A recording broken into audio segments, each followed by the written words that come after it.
I will never not be able to associate fires with my father. Some of my best childhood memories are stopping at the grocery store to grab snacks for the weekend, driving up the highway, pitching the small red tent in the dirt, and dragging the logs to the fire pit. It was almost a ritual of sorts.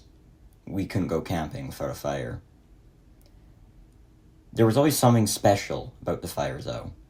It seems, for most kids, me included, that the fire is the quintessential part of the camping experience.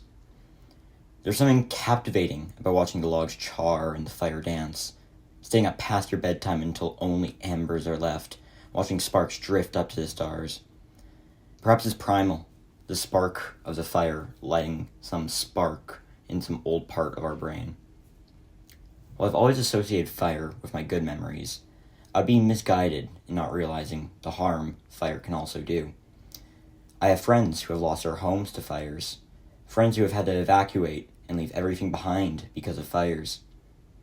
In this way, our experiences largely affect how we view the world. While one might see the beauty in fire, another might see the destruction. This concept can also be applied to many other ideas, such as dystopias. In The Man in the High Castle, many see the world as a dystopia, a censored and totalitarian place where freedom did not prevail. Indeed, for viewers of the show, it is a nightmarish thought to imagine what might have happened should the Nazis have won the Second World War.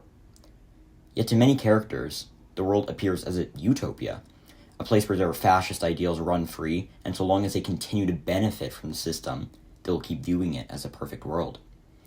A prime example of this would be the character John Smith, a loyal Nazi whose worldview is significantly altered after finding out his only son, Thomas, has a form of muscular dystrophy. This would later lead to Thomas's eventual execution in practice with Nazi eugenic laws. It is a twist of fate such as these which can turn something as elemental and important to our history as fire into something so cruel and destructive that today we often view it as something just as harmful as it is beneficial. Yet in a way, it makes me appreciate the good memories even more, and savors those hours spent huddled around a campfire. So as I stood in the park this weekend, my dad by my side, I couldn't help but think back to those simpler days. Except now I was the one building the fire. My dad stood on the sidelines, still reminding me how exactly to stack the logs, where to place the matches. I never brought up these old memories as I stood watching the blaze, but with one look at my dad, I knew he was thinking about those good times, just as I was.